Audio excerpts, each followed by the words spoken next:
The rain came down in sheets, turning the Port Newark cargo terminal into a maze of shadows and reflected light. Lily Torres pulled her jacket tighter, feeling the cold October wind cut through the cheap fabric. It was 2:47 a.m., and the night shift was dragging like every night shift did, slow, exhausting, and lonely. "Torres, Bay 7 needs sorting before the morning crew arrives," her supervisor Carlos shouted from across the yard, his voice barely audible over the rumble of a passing truck. Lily waved acknowledgement, grabbing her clipboard and flashlight. Bay 7, of course. The farthest section, where the oldest containers sat waiting for inspection. Her feet already ached, and she had 3 more hours until shift change. She walked past rows of stacked containers, their metal sides dripping with rain. The fog rolling off the water made everything look ghostly, unreal. Somewhere in the distance, a ship horn moaned. Lily had worked at the port for 2 years now, ever since her mother's diagnosis, ever since the medical bills started piling up faster than she could count them. She'd been 3 semesters into nursing school when she'd had to drop out. The irony wasn't lost on her. She'd wanted to save lives, and now she spent her nights moving boxes. Bay 7 was dimly lit, only 2 of the overhead lights working. Lily swept her flashlight across the containers, checking numbers against her manifest. Everything looked normal. Then she heard it, a sound that didn't belong, a shuffling like something heavy dragging across concrete. She froze, listening. Port rats were common, but this sounded bigger. Maybe a homeless person had snuck in looking for shelter. It happened sometimes. "Hello?" she called out, her voice swallowed by the rain. "Security makes rounds every hour. You need to leave." Silence. Then faintly, a groan. Lily's heart kicked up. That was a human sound, a sound of pain. Against her better judgment, she moved toward it, following the noise between 2 rows of containers. Her flashlight beam cut through the darkness until it landed on him. A man, collapsed between wooden crates, his body half hidden by a torn tarp.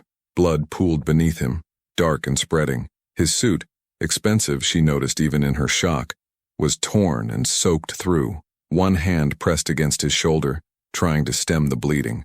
"Oh my God," Lily breathed, rushing forward. The man's head lifted. His eyes found hers, dark, intense, dangerous even through the haze of pain. For a moment neither of them moved. He looked like he was calculating whether she was a threat, whether he had the strength to fight if she was. "Please." His voice was rough, barely a whisper. "They'll kill me if they find me." Lily's mind raced. She should call security. She should call 911. This man was clearly in trouble, the kind of trouble that involved bullets and people who used them. Every instinct screamed at her to walk away, to pretend she never saw him, but she couldn't unsee him, couldn't unhear that desperate plea. She thought of her mother, weak and vulnerable in that dialysis chair 3 times a week, thought of how it felt to need help and have nowhere to turn. "How bad are you hurt?" she asked, kneeling beside him. "Shoulder. Bullet went through, I think." He was trying to stay conscious, she could see that. "I need to hide." "This is insane," Lily muttered, but her hands were already moving, checking his wound with the basic medical knowledge she'd gained before leaving school. The bullet had indeed gone through, entry and exit wounds, both bleeding but not arterial. He might live if he didn't bleed out or go into shock. "Can you move?" she asked. He nodded, jaw clenched. "There's a space behind these crates, deeper in. Can you make it?" Using her shoulder for support, she helped him stumble further into the bay, into a corner where broken pallets and damaged cargo created a natural hiding spot. She covered him with tarps and plastic sheeting, making it look like regular discarded materials. "Don't move. Don't make a sound," she ordered, and he nodded, his eyes never leaving her face. Lily emerged from Bay 7 just as headlights swept across the yard. Her stomach dropped. 2 black SUVs pulled through the gate, moving slowly, searchlights scanning the containers. Men in dark suits emerged, and even from a distance, she could see the bulges under their jackets. Guns. Carlos met them at the yard office. Lily forced herself to walk casually toward them, clipboard clutched in sweaty hands. "Torres," Carlos called. "These gentlemen are looking for someone. You seen anybody who doesn't belong here tonight?" The lead man turned to her. He was tall, with cold eyes and a scar running down his left cheek. "We're looking for a man. Injured. Dangerous. Might be hiding in the cargo areas." Lily met his gaze, willing her voice steady. "I've been sorting Bay 7 for the past hour. Haven't seen anyone." The man studied her for a long moment. "Bay 7, you said?" "That's right.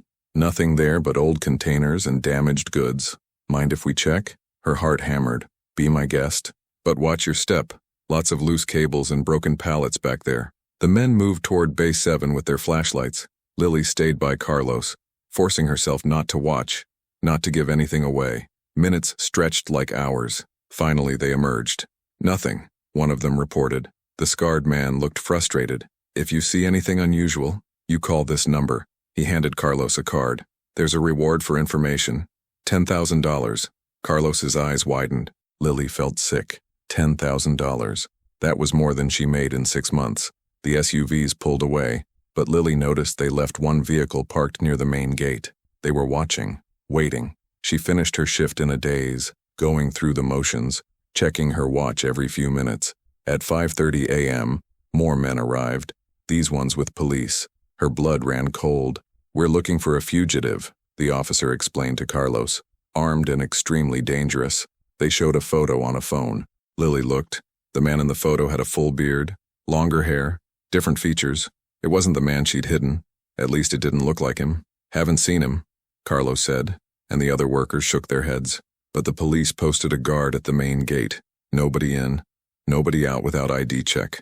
When her shift finally ended at 6 a.m., Lily grabbed the first aid kit from the break room, the good one, with actual medical supplies, and headed back to Bay 7. The sun was starting to rise, painting the containers in shades of pink and gold. She found him where she'd left him, still conscious, but weaker. His face was pale, lips tinged blue. You're in shock, she said, kneeling beside him.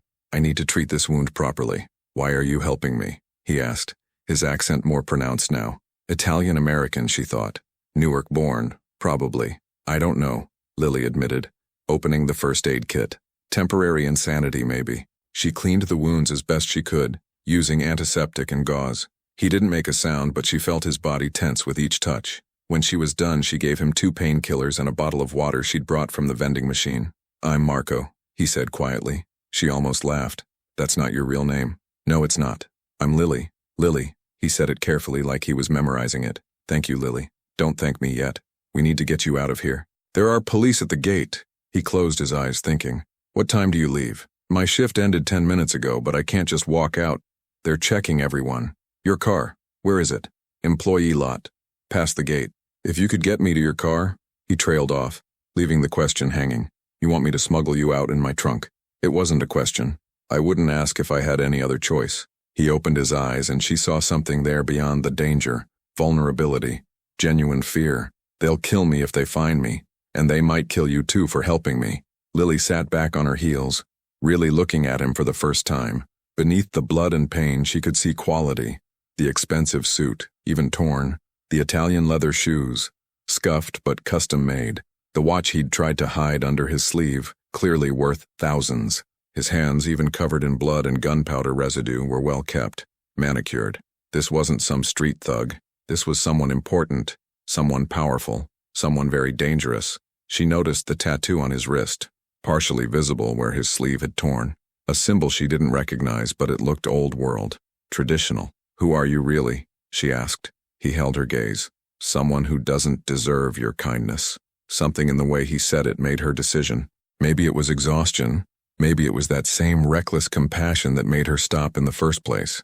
Maybe it was the memory of her father, who died in a dock accident when she was 16, and how no one had helped him in time. My car's a '98 Honda Civic, blue. The trunk barely closes. You'll have to stay very still. Relief flooded his face. I understand. If we get caught, I lose my job. Probably go to jail. I won't let that happen. You're barely conscious. I don't think you're in a position to make promises. A ghost of a smile touched his lips. You'd be surprised what I can do when necessary. They waited until 6:45 a.m., when the shift change chaos was at its peak. Lily helped him stand, supporting most of his weight. He was taller than she'd realized, at least 6'2", broad-shouldered despite the blood loss. They moved slowly through the containers, using the shadows, avoiding the security cameras she knew by heart. Her Civic was parked at the far end of the employee lot. Dawn light was growing stronger, making their journey more dangerous. Lily's keys shook in her hand as she popped the trunk. It's going to be cramped, she warned. I've been in worse places. She helped him climb in, and he curled onto his side, careful of his injured shoulder. His face was gray now, and she knew he wouldn't last much longer without proper medical attention. There's a police checkpoint at the gate, she said. They'll probably just glance in the back seat but stay absolutely silent. He nodded, and she closed the trunk. The drive to the gate felt like it took hours. Lily rolled down her window, handing her ID to the guard, Johnson, who she knew from break room conversations. Behind him stood a cop she didn't recognize. "Long night, Torres?" Johnson asked. "You know it. Ready to go home and sleep for a week." The cop came closer, looking through her windows. "Pop the trunk, please." Lily's heart stopped. "The trunk? Routine check. Just take a second." Her hand shook as she reached for the release. This was it. They'd find him, arrest her, and her mother would be alone with no one to help pay the bills. The trunk popped open. The cop walked around and Lily held her breath. "What's all this?" he asked. Lily got out to look. The trunk was full of her gym bag, work boots, a car emergency kit, jumper cables. The space where a person could hide was covered by an old blanket, and a box of her mother's medical supplies she'd been meaning to take inside for weeks. No sign of him. "Just my stuff," Lily said, voice steady despite her confusion. "I basically live out of my car between work and taking care of my mom." The cop poked at the box, then nodded. "Okay, have a good day." "You too, officer." She closed the trunk, got back in and drove through the gate.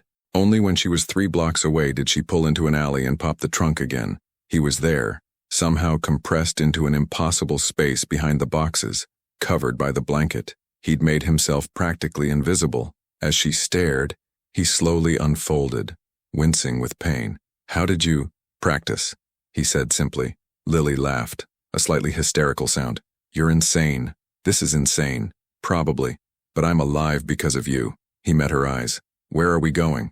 "My apartment. It's not much, but it's 10 minutes from here. My mom's at dialysis this morning, so the place is empty." "Lily, don't. I've already crossed the line. Might as well see it through." She drove through the awakening streets of Newark's ironbound district, past Portuguese bakeries just opening their doors, past early commuters heading to the train station. The city was coming to life, unaware that she had a bleeding man in her trunk, and her entire life had just changed forever. When she pulled into her apartment complex, a tired building with peeling paint and rusty railings, dawn had fully broken. She helped him out of the trunk and through the building's back entrance, avoiding the front where Mrs. Rodriguez liked to sit and watch the world go by. Her apartment was small, a 1-bedroom she shared with her mother, cramped but clean. She settled him on the couch, grabbing every pillow and blanket she owned. "I need to treat that wound properly," she said. "And you need rest. I need to make a call. No phone calls, not from here, not yet." He studied her, and she saw the war in his eyes, the need to take control versus the reality that he was at her mercy. "Okay," he finally agreed. "But soon, my people will be looking for me." "Your people or the people who shot you?" "Good question." Lily brought her mother's medical supplies and set to work properly cleaning and dressing his wound. In the morning light, she could see him clearly for the first time. He was younger than she'd thought, maybe mid-30s. Dark hair, strong features, olive skin, even pale and wounded. There was something commanding about him, something that said he was used to being in charge, used to being obeyed. "You're not going to tell me who you really are you?" she asked as she wrapped gauze around his shoulder. "It's safer if you don't know." "I think we're past safe, Marco." He smiled at that. A real smile that transformed his face, made him look almost boyish. "Maybe you're right." When she finished, he was already falling asleep, exhaustion and blood loss finally claiming him. Lily covered him with a blanket and stood watching him for a moment. What had she done? Who was this man she'd saved? She walked to her bedroom window and looked out at the city she'd lived in her whole life. Newark in the morning light looked the same as always, gritty, real, familiar. But she knew that nothing would be the same after this. Her phone buzzed. A text from her mother. "Dialysis going well, home by 11. Love you, mija." Lily texted back a heart emoji and sat on her bed, still in her work clothes, smelling of rain and blood and the port. On her nightstand sat a framed photo of her father, young and smiling in his dock worker uniform. "I hope I did the right thing, Dad," she whispered. From the living room she heard the stranger, Marco or whatever his name was, murmur something in his sleep. It sounded like a prayer. Lily closed her eyes. She'd saved his life twice now, once at the port, once at the gate. The question was, what would that decision cost her? Outside, sirens wailed in the distance. The city moved on, uncaring, and Lily Torres, cargo worker and failed nursing student, realized she'd just stepped into a world she didn't understand, a world that might not let her go. Lily woke to the sound of voices, Male voices speaking in low, urgent tones from her living room. She shot upright, heart hammering. What time was it? Her phone showed 9:47 a.m. She'd only slept for 2 hours. The voices continued. One was definitely Marco, or whoever he really was. The other was unfamiliar, deeper, with a thick New Jersey accent. She crept to her bedroom door and opened it slightly. Through the crack, she could see 2 men standing in her living room. Marco was on his feet, leaning against the wall for support. The other man was older, maybe 60, wearing an expensive-looking coat despite the mild weather. "Could have called me immediately," the older man was saying. "Cristo, Dante, you took a bullet and disappeared for 6 hours. We thought you were dead." Dante. So that was his real name. "I was a little busy trying not to bleed out, Leo." "Marco," Dante replied, his voice stronger than it had been at the port but still strained. "And I didn't know who set up the ambush. For all I knew, you were part of it." "Watch your mouth," Leo said, but there was no real anger in it. "I've been loyal to your family for 40 years. I changed your diapers, which is why you're one of 3 people I trust right now." Dante shifted, wincing. "Where's Nico?" "Downstairs, watching the entrances." Leo glanced around the small apartment, taking in the modest furniture, the medical bills stacked on the kitchen counter, the family photos on the walls. "This is where she lives? The girl who saved you?" "Her name is Lily. And yes, she knows what you are. She knows enough." Lily decided to stop hiding. She opened the door fully and stepped out. Both men turned to look at her. Leo's eyes were sharp, assessing, the eyes of someone who'd spent a lifetime reading people, determining if they were threats. "Good morning," she said, trying to keep her voice steady. "Or is it still morning? I've lost track." Dante's expression softened slightly. "I'm sorry we woke you. Leo, this is Lily Torres." "Lily, this is Leo Castellano, my advisor, consigliere," Leo corrected, still studying Lily. "You did a good job on his shoulder. You have medical training?" "Some. I was in nursing school before I had to drop out." Leo nodded slowly. "And why did you help him?" The question hung in the air. Lily looked at Dante, then back to Leo. "Because he was bleeding to death and asked for help. I don't need a better reason than that." Something shifted in Leo's face. "You're either very brave or very foolish, Miss Torres."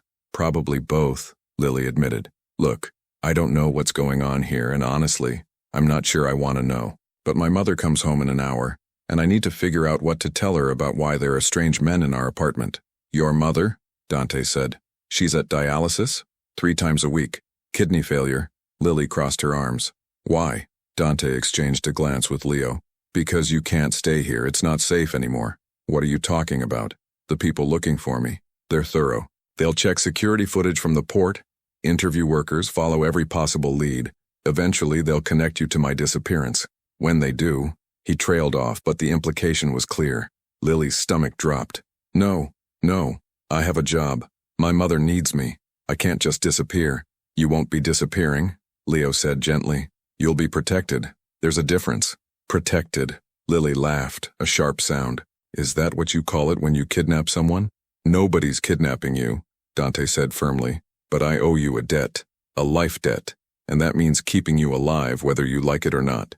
Before Lily could respond, her phone rang. She grabbed it from her pocket.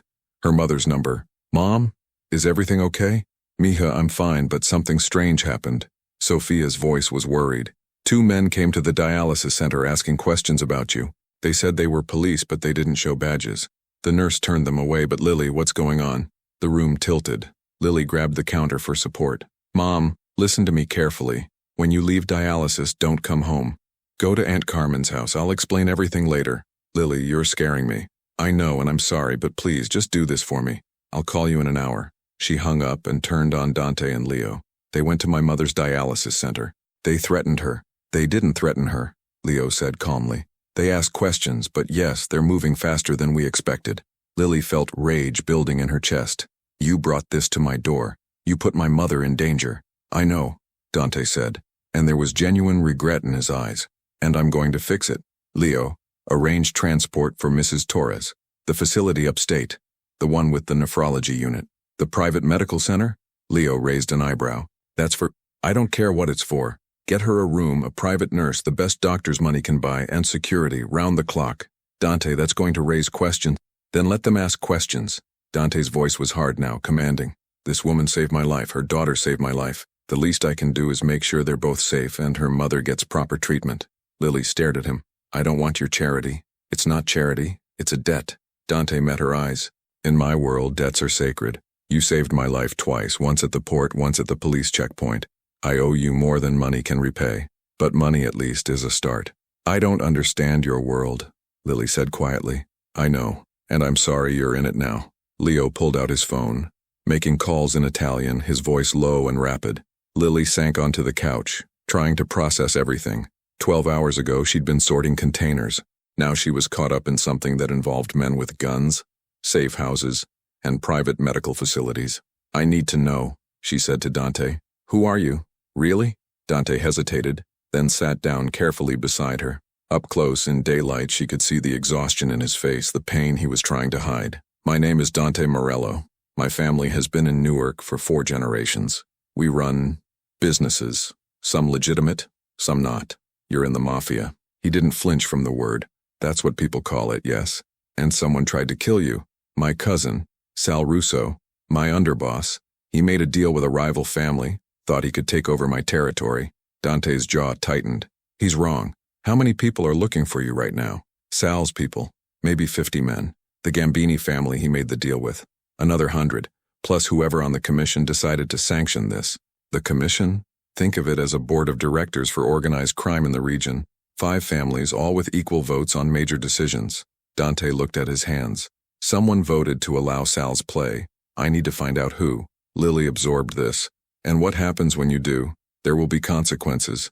The way he said it made her shiver. This man on her couch, who'd thanked her so politely, who'd smiled when she'd called him Marco, he was capable of violence, real violence. She'd known it intellectually, but now she felt it. I want to see my mother, she said. Before she goes to this facility, I want to explain things to her myself. Not possible, Leo said, pocketing his phone. Transport is already arranged. We'll have Mrs. Torres picked up from the dialysis center and taken directly upstate. Safer that way. No chance of being followed. You can't just take my mother. We're saving her life, Leo interrupted, not unkindly. And yours? In 24 hours, Sal's people will have your address. They'll come here looking for answers. Would you rather your mother be here when they do? Lily wanted to argue, but she couldn't. The logic was sound. Even if it made her feel sick. Can I at least call her? Tell her what's happening? From a secure line, yes, Dante said. Leo will set it up.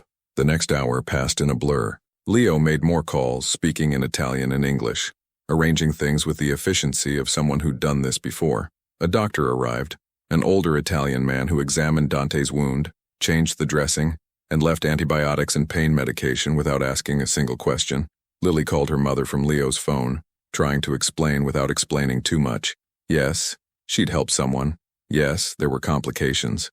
Yes, Mom needed to trust her and go with these people to a safe place with good doctors. No, Lily couldn't come right now, but she would soon. Sophia cried. She was scared, confused, but she trusted her daughter. Your father always said you had too much heart, she said through tears, that it would get you in trouble someday. He was right, Lily admitted. But Mom, I promise I'll make this okay. When she hung up, she found Dante watching her from across the room. He'd changed clothes. Leo had brought him clean ones, and looked more like himself now. Dangerous, powerful, but there was something else in his eyes. Guilt, maybe. I'm sorry, he said simply. Are you? Or is this just normal for you? Turning people's lives upside down? It's normal, he admitted, but I'm still sorry. Before Lily could respond, the apartment door burst open. A younger man rushed in, late 20s, stocky build, gun visible under his jacket. Boss, we got a problem. Tommy Brennan from the port was found dead an hour ago. Shot twice, execution style, near Bay 7. The room went silent. Lily felt the blood drain from her face. Tommy. She knew Tommy. He worked the night shift, always brought his daughter's school photos to show everyone, complained about the Giants losing every Monday. They killed him, she whispered. They thought he helped you. Dante's expression had gone hard, cold. Sal's sending a message. Kill anyone who might have helped me, scare others from coming forward. Tommy had a daughter, she's 7. I know. Dante stood, his entire demeanor changing. This was the mob boss now, not the wounded man. Leo, find out who pulled the trigger. I want names. Already on it. Dante turned to Lily. Pack a bag. Enough for a week. What? You can't stay here. They've already killed 1 port worker. They'll be watching your building, waiting to see if you lead them to me. You're coming with us. Like hell I am. This isn't a request. His voice was steel. Tommy Brennan is dead because he worked near where you found me. The security guard who let me through. He's probably next. Everyone connected to last night is a target. That includes you. Lily wanted to argue, but she kept seeing Tommy's face, his smile when he showed off his daughter's latest report card. She'd saved Dante's life, and Tommy had died for it. Where are you taking me? Somewhere safe. My estate upstate. Same place your mother will be. You can see her there, make sure she's settled. And then what? Then I end this war before anyone else gets hurt.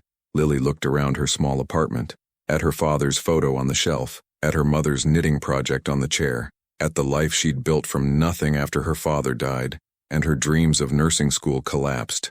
I need 5 minutes, she said. Dante nodded. You have 3. She packed quickly. Clothes, toiletries, her father's photo, her mother's medications. When she emerged from the bedroom, another man had arrived. Younger, maybe 30, with nervous energy and a driver's cap.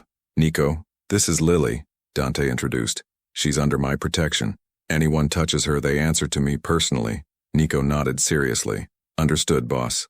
They moved quickly, leaving through the back entrance. 2 black SUVs waited in the alley. Armored, Lily noticed, with tinted windows. She climbed into the back of the first one with Dante, while Leo took the passenger seat and Nico drove. As they pulled away from her building, Lily watched her neighborhood disappear through the rear window. The Portuguese bakery where she got coffee every morning. The bodega where she bought her mother's lottery tickets. The bus stop where she'd waited countless times, too tired to stand after double shifts. You okay? Dante asked quietly. No. She turned to look at him. A man is dead because of me. A man is dead because of Sal. Not you. That's not how it feels. I know. He was quiet for a moment. For what it's worth, I'll make sure Tommy's daughter is taken care of. Education, everything she needs. It won't bring him back, but money makes everything better in your world? No, but it's all I have to give. They drove north, leaving Newark behind. Lily watched Dante from the corner of her eye. He was making calls now, speaking in Italian, his voice hard and commanding. She heard names, Sal, Gambini, Castellano, heard orders being given, plans being made. This was who he really was. Not the wounded man who'd thanked her so politely. Not the one who'd looked vulnerable in her apartment. This was Dante Morello, and people died when he was crossed.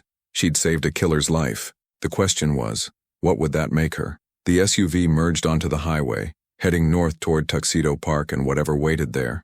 Behind them, the city of Newark sprawled under gray skies, unaware that one of its own had just stepped into a world of blood and secrets. Lily clutched her father's photo and tried not to think about Tommy Brennan's 7-year-old daughter, who would grow up without a father now, just like she had. The estate appeared through the trees like something from another world. High stone walls, iron gates with security cameras, and beyond them, a sprawling property that looked more like a European villa than anything Lily had expected to find in upstate New York. Welcome to the Morello family home, Leo said from the front seat, almost apologetically. Lily stared as they drove up the long driveway.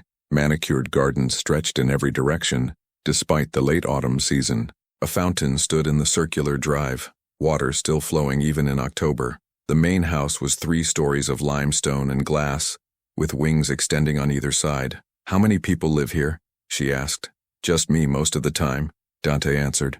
And staff. Security rotates in shifts. This is just you? Lily couldn't keep the disbelief from her voice. This place could house 50 families. My grandfather built it in the 60s. Old world style. He believed in showing strength through presence. Dante's voice was neutral, but Lily sensed something there.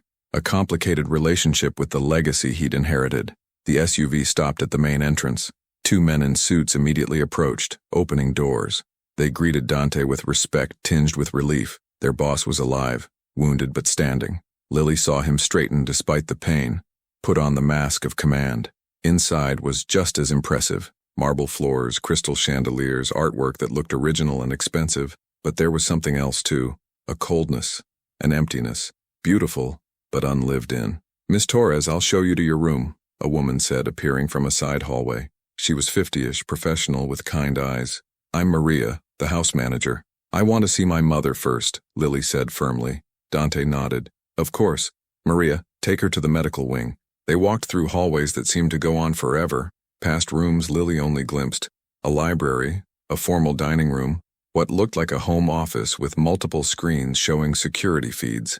Finally, they reached a section that smelled of antiseptic and medicine. Her mother was in a bright room with large windows overlooking gardens. She looked small in the hospital-style bed, but the equipment around her was state-of-the-art. A nurse sat nearby, monitoring screens. Mija! Sophia's face flooded with relief. She struggled to sit up and Lily rushed to her side. Mom, stay down. You just finished dialysis. I don't care about dialysis. What's happening? These people, this place. Lily, what have you gotten into? Lily held her mother's hand, feeling the familiar papery skin, the weakness that came from years of illness. I helped someone, Mom. Someone important. And it got complicated. Complicated? There are men with guns outside. This room, it's nicer than any hospital I've ever been in. Who are these people? People who owe me a favor, Lily said carefully. And they're making sure you get the best care possible while things settle down. Sophia studied her daughter's face. You're lying to me, or at least not telling me everything. I'm protecting you. That's my job, not yours. Mom, Lily's voice cracked. A man died. Someone from work. They killed him because they thought he helped the person I saved. I couldn't let them come after you too. The color drained from Sophia's face. Dios mío. Lily, what have you done? What I had to do. What Dad would have done. Lily squeezed her mother's hand. You always said he helped people even when it was risky, even when it cost him. And look what happened to him, Sophia whispered. He died helping someone and we were left with nothing. The words hung heavy between them. Lily's father had died trying to help a co-worker trapped under fallen cargo. A hero's death, everyone said, but heroes' families still had to pay rent. This is different, Lily said, though she wasn't sure it was. Is it? Sophia looked at her daughter with eyes that had seen too much loss. Promise me you'll be careful. Promise me you won't end up like your father. I promise, Mom. It felt like a lie, even as she said it. Lily's room was on the second floor, east wing. It was bigger than her entire apartment. King bed with silk sheets, attached bathroom with a tub that could fit 3 people, a sitting area with a fireplace. French doors opened onto a balcony overlooking the gardens. This is insane, Lily muttered, dropping her bag on the bed. You should rest, Maria said kindly. You've had a difficult day. Dinner is at 7 if you'd like to join Mr. Morello, or I can bring something to your room. Where is Mr. Morello? In his study. Business matters. Maria's tone suggested such matters were constant and not to be questioned. After Maria left, Lily stood on the balcony, breathing cold October air. Below, she could see security patrolling the grounds, discreet but present. In the distance, more buildings, guest houses, a garage that probably held a dozen cars, something that might be a greenhouse. This was Dante's world, built on money from God knew what, protected by men with guns, beautiful and terrible at once. She thought of Tommy Brennan, of his daughter, of how one moment of compassion had led to all this. A knock on her door pulled her from her thoughts. Come in. Dante entered, changed into fresh clothes, dark slacks, a white shirt, no jacket. He moved stiffly, favoring his injured shoulder, but his presence filled the room immediately. You settling in? He asked. Is that what we're calling this? Settling in? What would you prefer I call it? Protective custody? House arrest? Take your pick. Lily crossed her arms. How long do I have to stay here? Until it's safe for you to leave. And when will that be? Dante was quiet for a moment. I don't know. Days, maybe weeks. Depends on how quickly I can resolve things with Sal. Resolve things? Lily laughed bitterly. You mean kill people? I mean end a war before more innocent people get caught in it. His voice was hard. Tommy Brennan wasn't the first casualty, and he won't be the last unless I stop this. And you stop it by being more violent than the other side? I stop it by being smarter and more ruthless, yes. Lily turned away, looking out at the gardens. I saved a life. That's all I did. I saved a life, and now I'm trapped in this world I don't understand. My mother's in a stranger's house, and a man with a 7-year-old daughter is dead. She heard Dante move closer. When he spoke, his voice was softer. I know this isn't fair. I know you didn't ask for any of this. But you're here now, and I'm going to keep you safe. That's not negotiable. Why? She turned to face him. You could just give me money. Set me up somewhere far away. Why keep me here? Because running doesn't guarantee safety. They'd find you eventually. Here under my protection with my people, this is the safest place you can be. Or maybe you just need to control the situation. Control me. Dante's jaw tightened. Maybe. I've been controlling situations my whole life. It's how I've stayed alive. That sounds like a lonely way to live. Something flickered in his eyes. Surprise, maybe, that she'd seen that. It is, but it's the only way I know. They stood there, 2 feet apart, looking at each other. Lily saw the man under the monster, tired, wounded, carrying weight he couldn't share. And she hated that she saw it, hated that it made him human. Dinner is at 7, Dante said finally. I'd like you to join me. Not as a prisoner, as a guest. And if I refuse, then Maria will bring food to your room and I'll eat alone, like I usually do." He moved toward the door, then paused. "For what it's worth, I understand why you're angry. You have every right to be, but you're alive, and your mother's getting treatment she couldn't afford otherwise. In my world, that's a win." After he left, Lily sank onto the bed, exhausted. She should hate him. She did hate him, for bringing this danger into her life, for getting Tommy killed, for trapping her here. But she also saw the guilt in his eyes when he talked about Tommy, saw the way he'd immediately arranged for her mother's care, saw that underneath the power and violence there was something that recognized her humanity, which made everything so much more complicated. At 6:55 p.m., Lily descended the grand staircase in the same clothes she'd arrived in.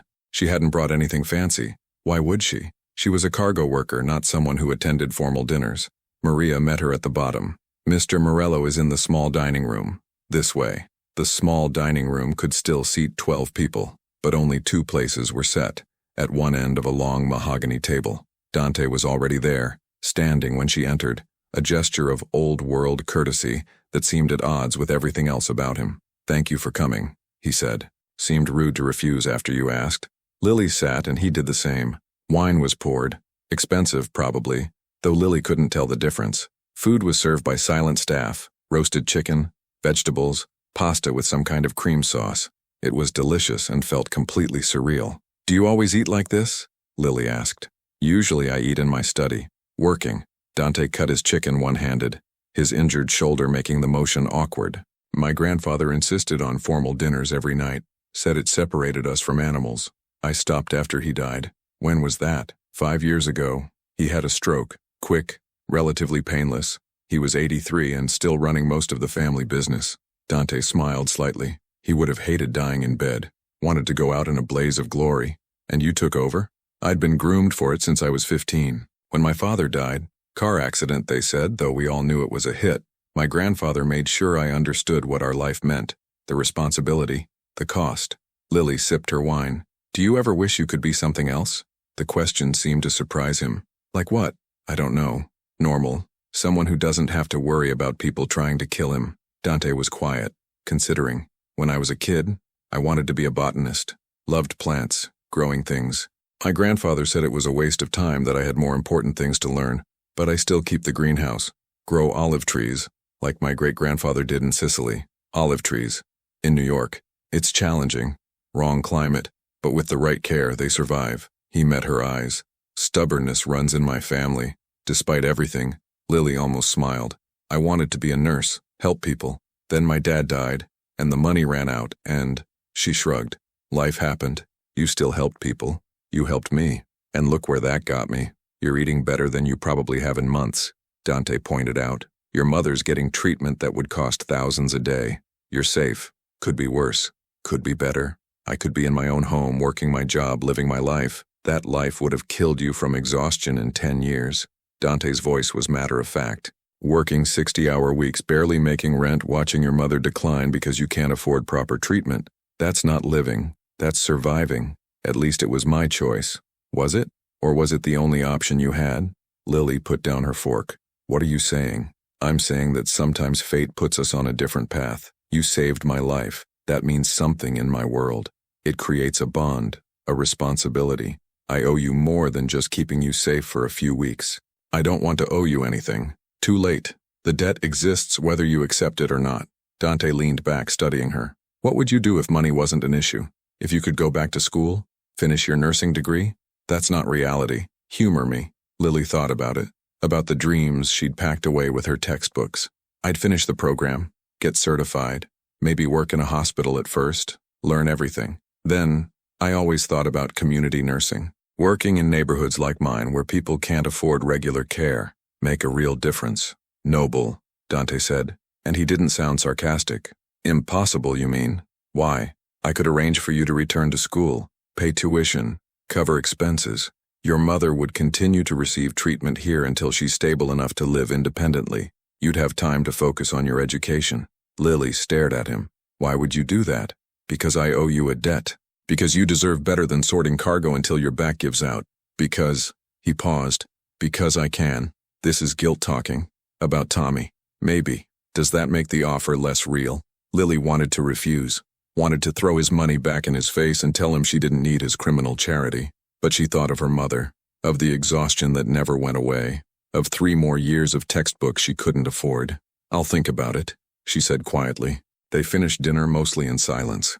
When staff came to clear plates, Dante waved them off. "Leave us." When they were alone, he said, "I need to show you something. Will you walk with me?" Against her better judgment, Lily nodded. They walked through the house and out French doors to the gardens. Night had fallen, but subtle lighting illuminated the paths. Dante led her to a large greenhouse at the property's edge. Inside it was warm, humid, filled with the smell of earth and growing things. Rows of plants in various stages of growth, and in the center, olive trees, a dozen of them, some small, some nearly 8 feet tall. "This is what I do when the business gets too heavy," Dante said, touching one of the trees gently. "When I need to remember there's more to life than territory and violence." Lily moved closer, examining the trees. They were healthy, well-tended, clearly loved. "They're beautiful. They're survivors like us." He looked at her. "I know what you think of me. Monster, criminal, killer. You're not wrong. But I'm also the grandson of a Sicilian farmer, the son of a man who tried to be better than his father. I'm complicated, Lily. We all are. Why are you telling me this? Because you saved my life, and I think you deserve to know who you saved."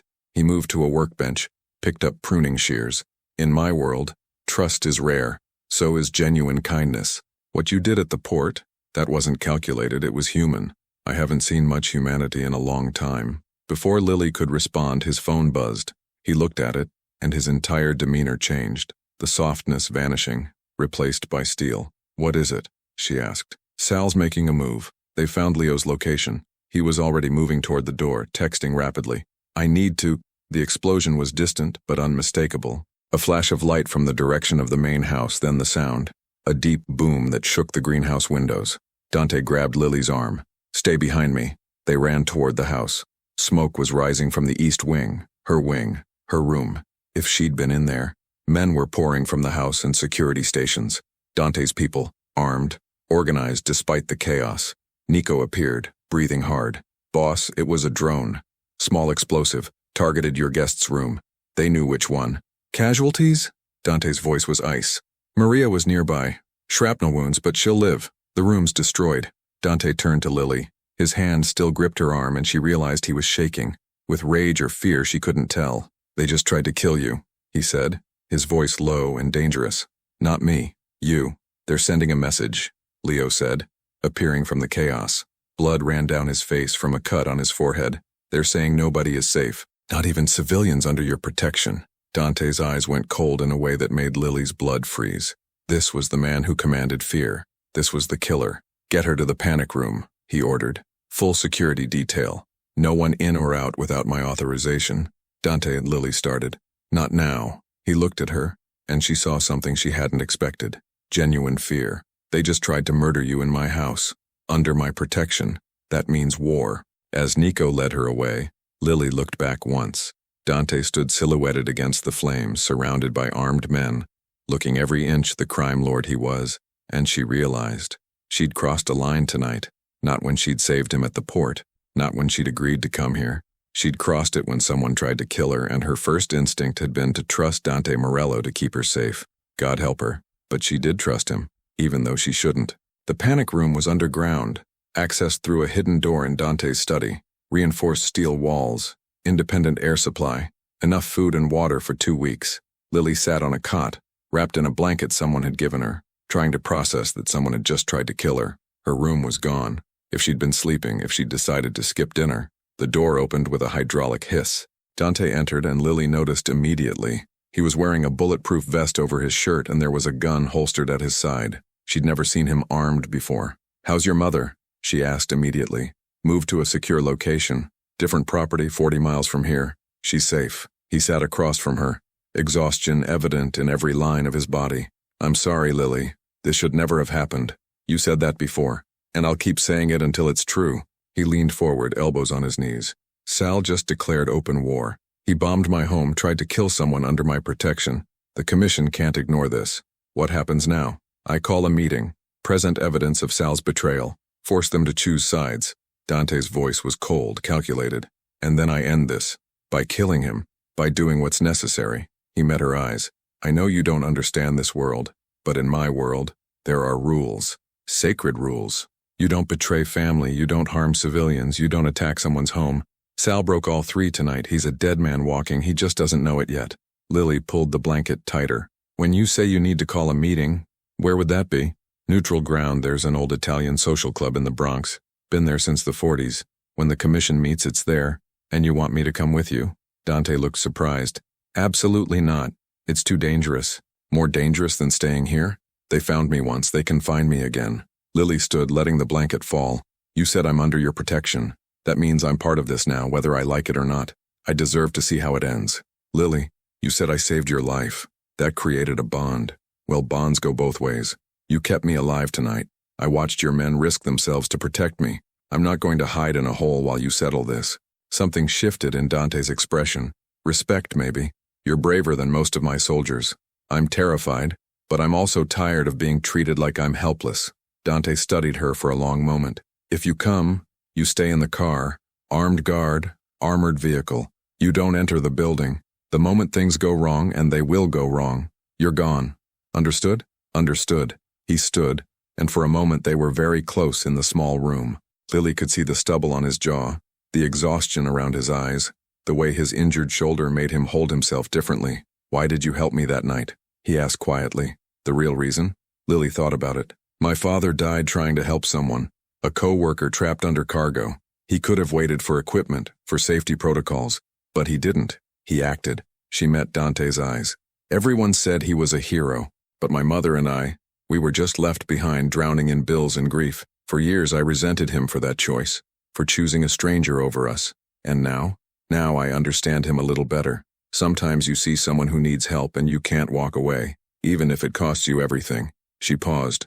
You asked me at dinner what I'd do if money wasn't an issue. The truth is, I'd want to be someone my father would be proud of, someone who helps people even when it's hard.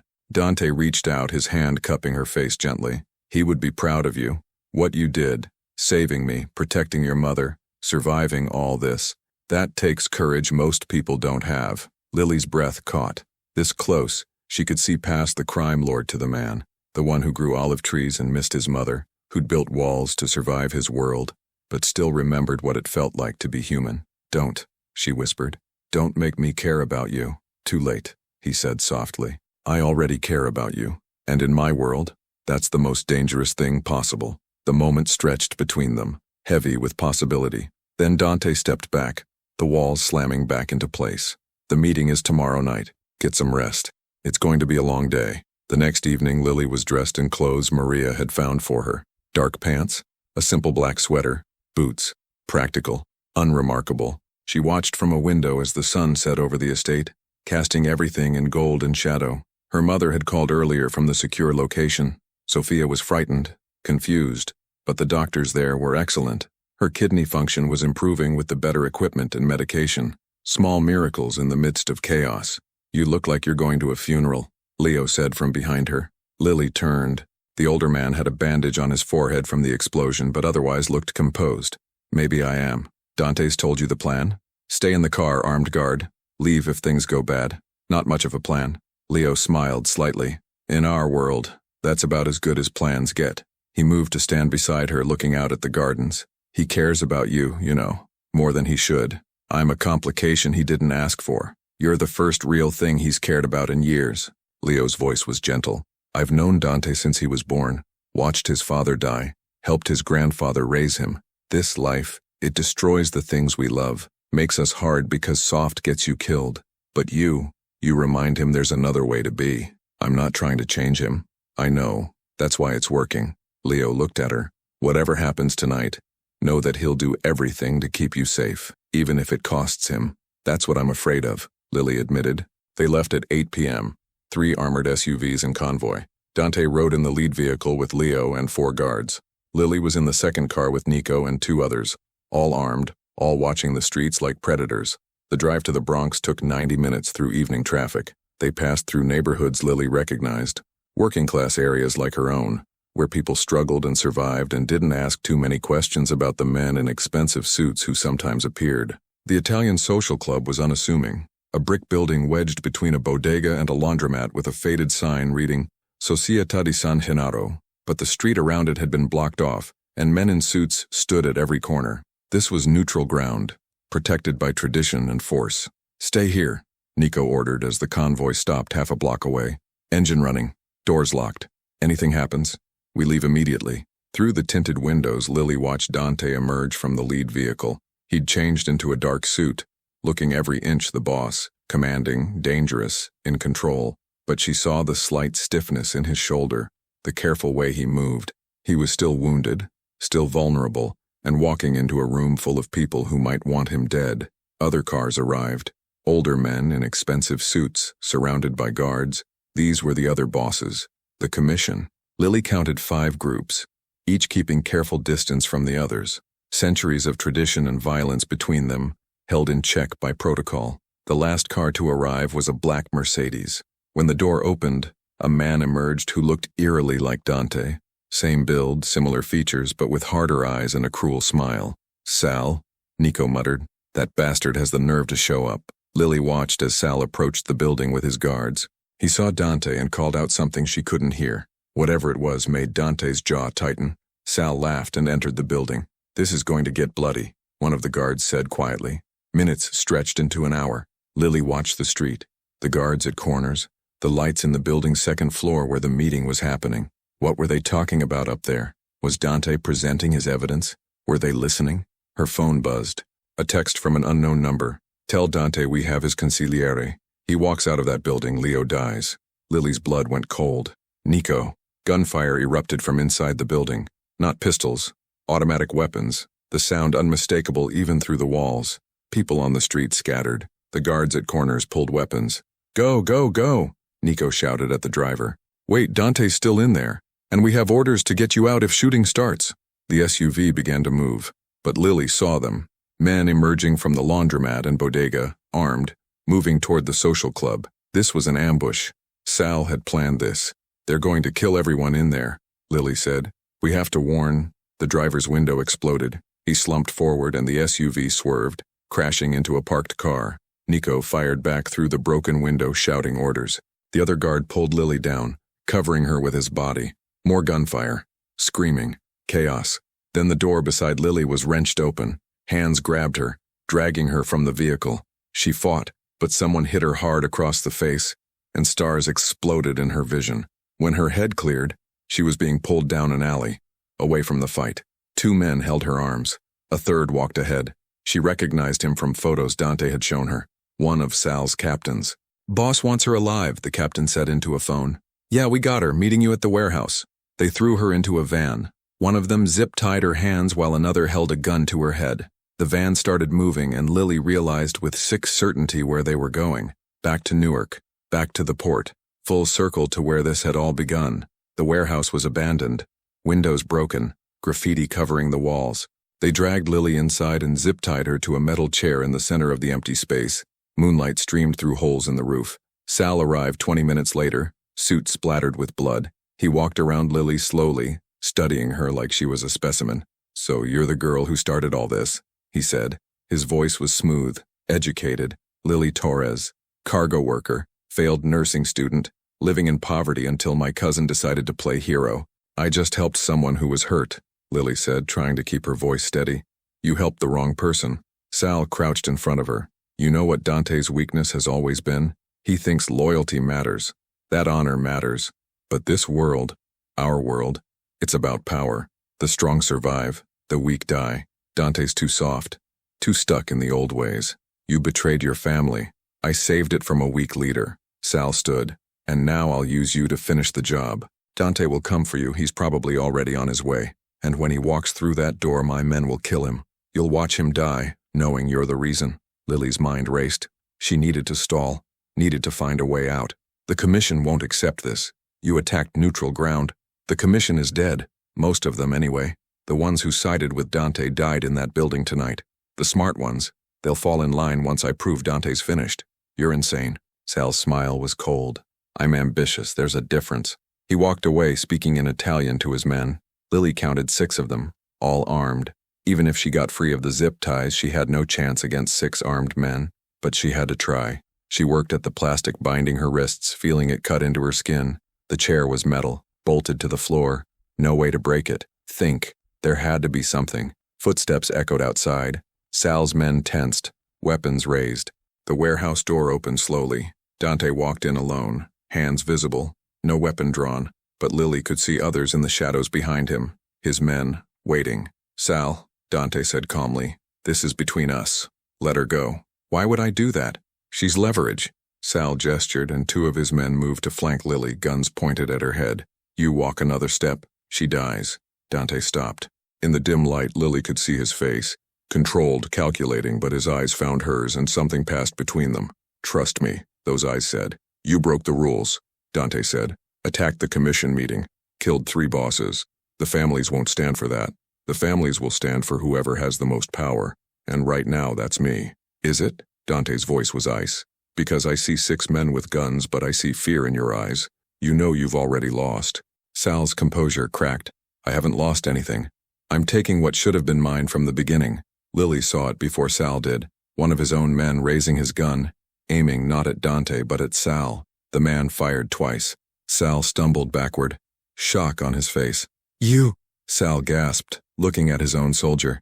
You betrayed first, the man said. He was older, maybe 50, with sad eyes. The commission sanctioned this.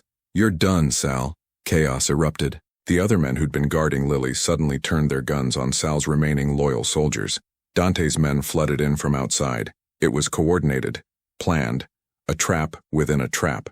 But in the confusion, one of Sal's loyalists grabbed Lily, using her as a shield. She felt cold metal against her temple. Nobody move, the man shouted. I walk out of here with her or she dies. Dante's eyes locked on Lily. Everything seemed to slow down. She saw him calculating angles, odds, risks.